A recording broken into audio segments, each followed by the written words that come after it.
पहलगाम में जो कुछ भी हुआ उस पर रॉबर्ट वाड्रा का जो बयान है, पूरा देश उसकी निंदा कर रहा है। और ये कोई नई बात नहीं है कि कांग्रेस और कांग्रेस के नेताओं की तरफ से या फिर किसी और सेकुलर पार्टी की तरफ से ऐसा कोई बयान आया है। ये लोग हमेशा दूसरे को जिम्मेदार ठहराते हैं, सच्चाई को एक्सेप्ट नहीं करते। आप कोई भी इंसिडेंट ले ले, इसमें ये हमेशा एक तरफ के वोट बैंक को खुश करने के लिए कोई ना कोई बयान देते रहते हैं। अब ये हिंदुओं पर निर्भर करता है कि वो इनकी सच्चाई और किस तरह से ये लोग जो सेकुलर के नाम पे लोगों को मूर्ख बना रहे हैं उसको हिंदू कब समझेंगे। मुझे हमेशा लगा है जो गलत हो रहा है मुसलमानों के साथ कि जब वो अपनी प्रार्थना करते हैं और वो बाहर रोड पे आना पड़ता है उनको, तो उनको रोक दिया जाता है या छतों पे रोक दिया जा रहा है कि आप यहाँ प्रार्थना नहीं कर सकते। मस्जिदों का सर्वे हो रहा है कि हो सकता है कोई मूर्ति मिल जाए या कुछ भी ऐसे हो जाए जो संभल वगैरह में हो रहा है। अगर आप बाबर या औरंगजेब की बात करते हैं तो माइनॉरिटीज़ को दुख लगता है, उनको दुख महसूस होता है। जब भी ये होगा तो मुझे लगता है जो ये गलत बाद का अटैक हुआ है वो होगा क्योंकि सबूत है कि उन्होंने आईडी देखकर उसके बाद उन्होंने चुना किनको उन्होंने आना है या छोड़ना है। वो कहाँ से होता है? क्योंकि उनको सोच है कि मुसलमानों को दबाया जा रहा है। दोखले की औलाद कौन सी फिल्म लाया है? अच्छा राहुल को क्या बात करता है, दिमाग वमाग है। नमस्कार दोस्तों, मैं हूं सुनील और आप देख रहे हैं क्विक रिएक्शंस में आप सबका एक बार फिर से स्वागत है। रिसेंटली पहलगाम में जो टेररिस्ट अटैक हुआ था बहुत बुरा हुआ और इंडियन गवर्नमेंट उसके खात्मा करने के लिए तैयारी चल रहा है। देखो पाकिस्तानियों को क्या हाल होता है। और आगे आगे पहले ही सिंध नदी का ब्लॉक कर दिए थे पानी और छोड़ भी दिए, सैलाब आ गया, वहाँ आ गया। और बहुत है इन लोगों का कहानी, नींबू निचोड़ने की तरह निचोड़ेगा मोदी, छोड़ेगा नहीं। उसी हवाले से आज का वीडियो है। कांग्रेस के लीडर्स क्या बोलते हैं, रॉबर्ट वाड्रा, प्रियंका गांधी का पति, देखो क्या बोल रहा है। चलिए वीडियो देखते हैं। वो आपको क्या रॉबर्ट बोलते हैं? अच्छे लोगों को कांग्रेस में रख रख के ऐसा हालत हुआ है। भाई पागल। ब्रो वगैरह ब्रो बोलते हैं, जीजा नहीं बोलते कभी? नहीं कभी नहीं बोला जीजा जी को? नहीं क्यों जीजा कभी बोलने की तो जीजा है आप, तो जीजा नहीं बोलते? हाँ, पर मतलब वो मेरे को चैलेंज करेंगे, मैं उनको चैलेंज अच्छा। करूँगा, वो चलता है। ओके हाँ, और सोनिया जी को आप क्या बुलाते हैं? काफी लोग ने बोला कि आप क्यों नहीं मदर इंडिया कदम ले रहे हो राजनीति में, तो वो कहते हैं अगर कांग्रेस पार्टी से नहीं तो हमारी तरफ से आ जाओ, जरूर मदर हम इंडिया आपको में, मदर जिता देंगे। इटली। और ये भी कहा गया कि आप आ जाओगे तो आपके सारे केसेस खत्म हो जाएंगे। केसेस खत्म हो जाएंगे, कोई इश्यूज नहीं होगा। ये बीजेपी की पार्टी ने मेरे लिए काम करना बहुत मुश्किल कर दिया, करेगा क्यों नहीं। पर मुझे ये पता है कि फालतू चाहे आदमी। जो भी हो जाए, राहुल और प्रियंका और सोनिया जी बिल्कुल खड़े रहेंगे, निडर हैं और डटे रहेंगे और मेहनत करेंगे लोगों के लिए, लोगों की बात को बुनियाद रखेंगे, मतलब कि आगे ले जाएंगे उनके बात किसानों बुनियाद के रखेंगे? जो भी इश्यूज आएंगे ये लोग पार्लियामेंट में बात करेंगे, चाहे आप उनको बोलेंगे कि पार्लियामेंट से हटना पड़ेगा या जो भी बात तरीका ये करने लोग तो आने अपनाएंगे, दो, वो फिर बात है, करेंगे। वो लड़ते रहेंगे। समय तो आएगा जरूर, बदलाव का समय आएगा और जरूर चेंज आएगा, उस समय फिर देखेंगे। एसपीजी सिक्योरिटी क्या देखिएगा? परिवार से फिर आपके बारे में ये कहना कि इनको एयरपोर्ट्स पर सिक्योरिटी चेक से एग्जेम्पशन क्यों मिला है, ये सब सिर्फ आपको टारगेट करने के लिए और बदनाम करने के लिए गांधी फैमिली को सिक्योरिटी ये से सारे के सारे issues exemption, raise किए गए, वाह। unnecessary थे ये। मेरी इतना गाड़ी दूध के भी दुले है क्या ये लोग? टक्कर हो जाती है रोड पे और मैं गाड़ी के अंदर भी नहीं हूँ, पर मैं पढ़ता हूँ कि मैं गाड़ी चला के मैंने रैश ड्राइविंग करके टक्कर मारी।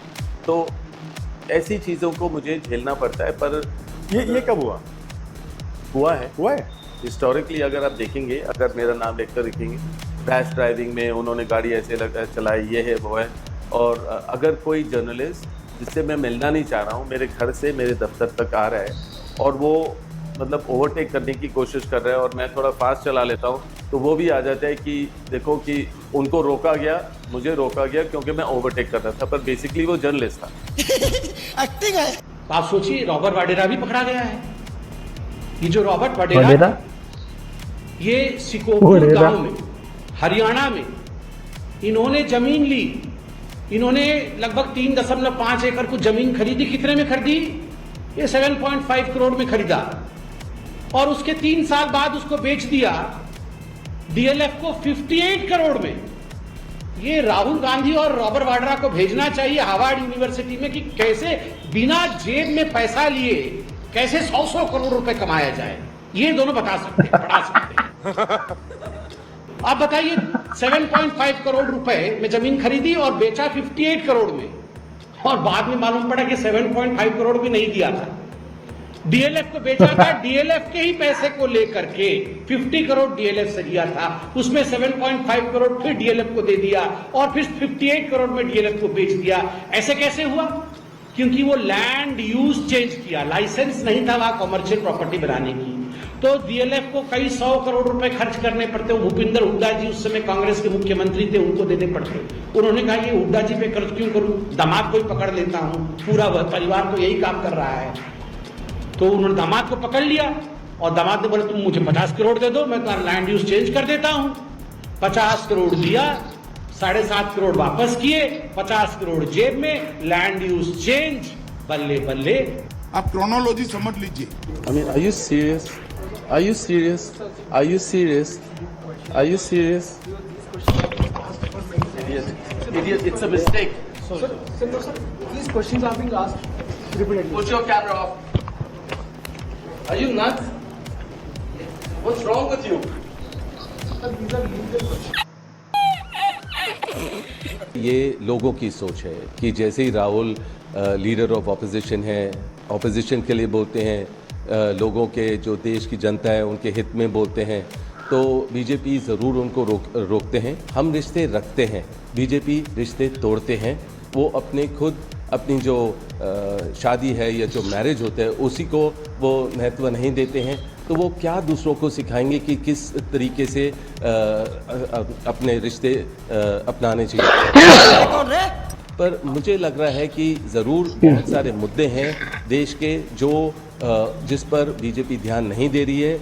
महंगाई का है, जो किसान है, जो राहुल ज़रूर इन मुद्दों की बात करते हैं, पर जैसे ही बात करेंगे तो कोई स्लोगन होगा बीजेपी की तरफ से या जिस तरीके से भी उनको रोका जाए वो रोकने की कोशिश करते हैं। चड्ढा समझाओ, इसे समझाओ।